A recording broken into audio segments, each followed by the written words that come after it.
Vega Jewelers exclusive luxury bridal jewelry exhibition 6th and 7th December, Hotel ITC Grand, Bay Beach Road, Vizag. Andhra Pradesh రాజధాని అమరావతి అని gazette ఎలా ఇస్తారు? దీనికి సంబంధించి already ఒక వీడియో చేసాము.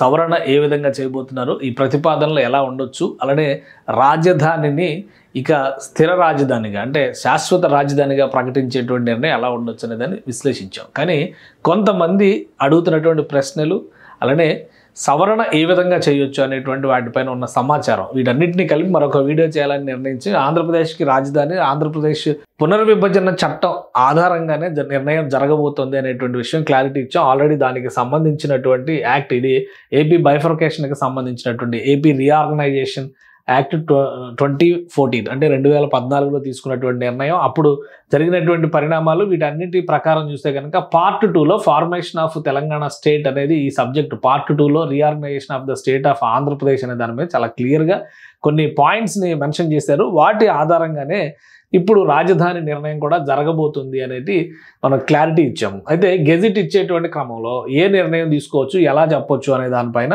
ఒక పాయింట్ ఏంటంటే, ఇందులో పార్ట్ 2లో section 5 Hyderabad to be common capital of for the state of Telangana, states of Telangana and Andhra Pradesh అని చెప్పని ఇది క్లియర్గా ఇందులో మెన్షన్ చేశారు.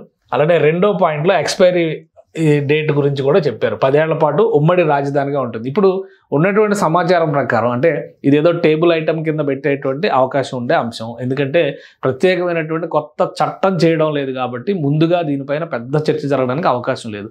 కేవలం ఒక చట్టంలో చిన్న సవరణ మాత్రమే, రాజధాని ఆంధ్రప్రదేశ్ అని చెప్పేటువంటి సవరణ మాత్రమే. మనకున్నటువంటి సమాచారం ప్రకారం చూస్తే కనుక ఇది ఆ రోజు చట్టంలో ఉన్నటువంటి అంశం. దీన్ని ఒక్కసారి మనం తెలుగులో మార్చుకుని చూస్తే ఈజీగా అర్థం కావడం కోసం తీసుకునేటువంటి ఇది ప్రస్తుతం ఏపీ విభజన చట్టంలో ఉన్నటువంటి సెక్షన్ 5లో ఉన్న 2 పాయింట్లు. పార్ట్ 2 కింద సెక్షన్ 5లో వచ్చేటువంటి సెక్షన్ 5(1) నిర్ణయించిన తేదీ నుంచి అంటే జూన్ 2వ తేదీని అక్కడ అపాయింటెడ్ డేట్గా అనౌన్స్ చేశారు. జూన్ 2వ తేదీ నుంచి 10 ఏళ్లకు మించకుండా ఆంధ్రప్రదేశ్, తెలంగాణ రాష్ట్రాలకు ఉమ్మడి రాజధానిగా హైదరాబాద్ ఉంటుంది. ఇది ఫస్ట్ పాయింట్లో చెప్పారు. కాబట్టి ఇందులో పెద్ద చేంజ్ ఏం లేదు.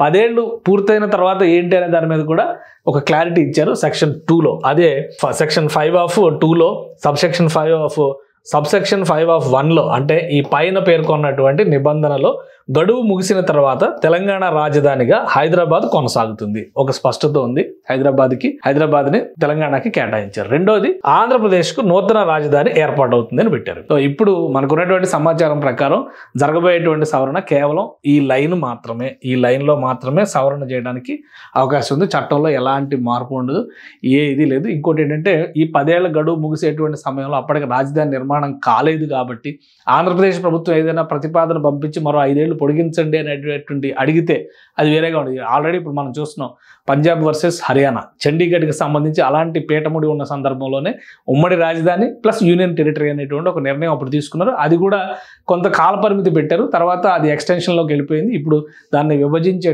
చండీగఢ్ పైన పంజాబ్ హక్కుల్ని తీస్తే కనుక ఎట్టి పరిస్థితిలో ఊరుకోవని ఇటీవలే పంజాబ్ నాయకత్వం అంతా కూడా వార్నింగ్ ఇచ్చింది. సో అదే తరహాలో ఆంధ్రప్రదేశ్ ఉమ్మడి రాజధానిగా కొనసాగడానికి అవకాశం లేదు. ఎందుకంటే బౌండరీస్ పరంగా చండీగఢ్ పంజాబ్ హర్యానాకి మధ్యలో ఉంది, కానీ తెలంగాణ నడి మధ్యలో హైదరాబాద్ ఉంది. కాబట్టి ఎప్పటికీ కూడా అది కొనసాగలేదు ఉమ్మడి రాజధాని అనే దాని మీద క్లారిటీ ఉంది. ఆంధ్రప్రదేశ్ ప్రభుత్వం ఎలాంటి విజ్ఞప్తి కూడా చేయలేదు కాబట్టి గత ప్రభుత్వం అంటే జగన్మోహన్ రెడ్డి ప్రభుత్వం ఈ జూన్ 2, 2024కి ముందర ఉన్నటువంటి ప్రభుత్వం, జూన్ కల్లా ఎలక్షన్ అది గవర్నమెంట్ మారిపోయింది, కానీ ఆ ప్రతిపాదనలు ముందే ఒక 6 నెలల ముందరే ఇది ఎక్స్పైర్ అవుతుంది కాబట్టి పెట్టండి అనేటువంటి అడిగేటువంటి అవకాశం ఉంటుంది. అది అడగలేదు.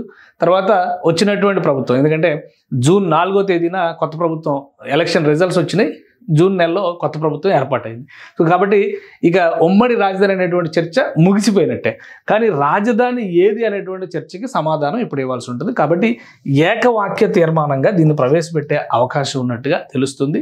ముందుగా లోక్సభ, తర్వాత రాజ్యసభ, ఈ 2 సభలో ఆమోదించిన తర్వాత రాష్ట్రపతి ఆమోద ముద్ర వేస్తారు. ఈ 2 సభల్లో ఇప్పుడు ఆసక్తికరమైనటువంటి చర్చ ఏంటంటే ఈ సవరణ ప్రతిపాదన పెట్టినప్పుడు ఎలాంటి చర్చని టేకప్ చేసేటువంటి అవకాశం ఉంది. ఎందుకంటే ఎన్డీఏ ప్రభుత్వం మొదటి నుంచి చెబుతున్నటువంటి మాట, ముఖ్యంగా నరేంద్ర మోడీ గారు మొదటి నుంచి చెబుతున్నటువంటి మాట, రాష్ట్రాల విభజన సందర్భంలో అనుసరించాల్సిన పద్ధతుల్ని యూపీఏ ప్రభుత్వం అనుసరించలేదు కాబట్టే తెలుగు రాష్ట్రాలకు సంబంధించి కొన్ని నిర్ణయాలు సహేతుకంగా లేవు అని విమర్శిస్తూ వస్తున్నారు. సో దాని మీద చర్చ జరగడం ఒకటి.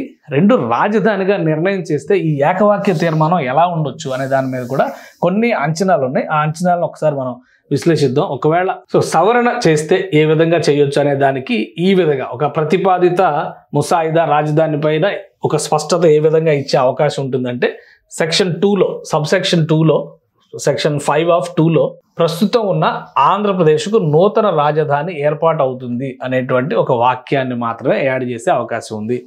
ఆంధ్రప్రదేశ్ అమరావతి కేంద్రంగా ఆంధ్రప్రదేశ్ నూతన రాజధాని ఏర్పాటైంది అని పేర్కొంటారు. అంటే ఇక్కడ ఏముంది, ఆంధ్రప్రదేశ్కి నూతన రాజధాని ఏర్పాటు అవుతుంది. అంటే ఒకసారి మనం మాతృప్రదేశ్ అంటే ఇంగ్లీష్ వెర్షన్లో ఏముందో ఒకసారి చూస్తే కనుక క్లారిటీ వస్తుంది.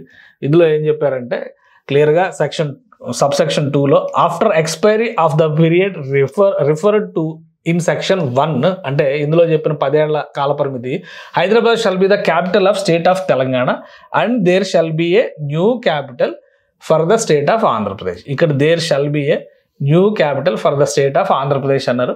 ఇక్కడ ఏంటంటే Amaravati is decided as the capital of Andhra Pradesh అని ఒక వాక్యాన్ని యాడ్ చేసేటువంటి అవకాశం ఉంది. లేదా అమరావతి కేంద్రంగా రాజధానిని అభివృద్ధి చేస్తున్నారు అనేటువంటి ఒక వాక్యాన్ని యాడ్ చేసేటువంటి అవకాశం ఉంది. సో ఈ ఏకవాక్య తీర్మానంతో ఈ సవరణ జరుగుతుంది అనేటువంటి సమాచారం వస్తుంది. బహుశా ఈ వారంలో జరగవచ్చు. దీనికి పెద్ద చర్చకి ఆస్కారం ఉండకపోవచ్చు. కానీ చర్చ జరిగితే ఇరుకున పడేది ఆంధ్రప్రదేశ్లో విపక్షంగా ఉన్నటువంటి వైఎస్ఆర్సీపీ. ఎందుకంటే దేశవ్యాప్తంగా ఉన్నటువంటి పార్టీలన్నీ వాళ్ళ అభిప్రాయాలు చెప్పొచ్చు.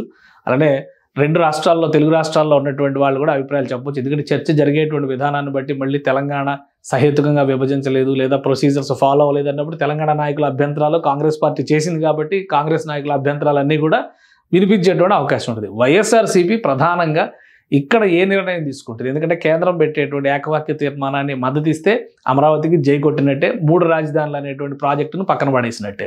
అలానే 3 రాజధానులకు ఇప్పటికే కట్టుబడి ఉన్నారా లేదా అనే దాని మీద స్పష్టత ఇవ్వకపోయినా అమరావతి రాజధాని అనేటువంటి జపం మాత్రం వైసీపీ నాయకులు చేస్తున్నారు. కాబట్టి ఈ ఏకవాక్య తీర్మానాన్ని ప్రవేశపెట్టినప్పుడు వైసీపీ స్టాండ్ ఎలా ఉండబోతుంది అనేది మాత్రమే తెలుగు రాష్ట్రాల్లో ఆసక్తి రేకెత్తించేటువంటి అంశం. ప్రస్తుతం ఉన్నటువంటి సమాచారాన్ని బట్టి ఏకవాక్య తీర్మానాన్ని బిజినెస్ ప్రొసీజర్స్ని బట్టి, అంటే పార్లమెంటరీలో జరిగేటువంటి బిల్లులు, వాటి పరిశీలనలు, చర్చలు, వాటి ఆధారంగా ఈ వారంలో ఒక నిర్ణయం తీసుకునేటువంటి అవకాశం ఉంది. ఏకవాక్య తీర్మానంతో అమరావతిని ఆంధ్రప్రదేశ్ రాజధానిగా నిర్ణయిస్తూ లోక్సభ ఆమోదం, తర్వాత రాజ్యసభ ఆమోదం. ఆసక్తికరమైనటువంటి విషయం ఏంటంటే రాజ్యసభలో నిన్ననే అమరావతి నిర్మాణం పైన ఆంధ్రప్రదేశ్కి సంబంధించి రాజధాని నిర్మాణం విషయంలో కేంద్ర ప్రభుత్వం అనుసరిస్తున్నటువంటి విధానాలపైన ఒక నివేదికని సమర్పించారు. ఆ నివేదికలో చాలా స్పష్టంగా కేంద్రం రాజ్యసభలో ఇచ్చినటువంటి హామీల్ని నెరవేర్చడంలో విఫలమైందని చెప్పారు. ఆర్థికంగా చేయూతను అందించడంలో వైఫల్యం చెందింది. ఆ కమిటీకి నేతృత్వం వహిస్తుంది కూడా ఏఐడిఎంకే ఎంపీ.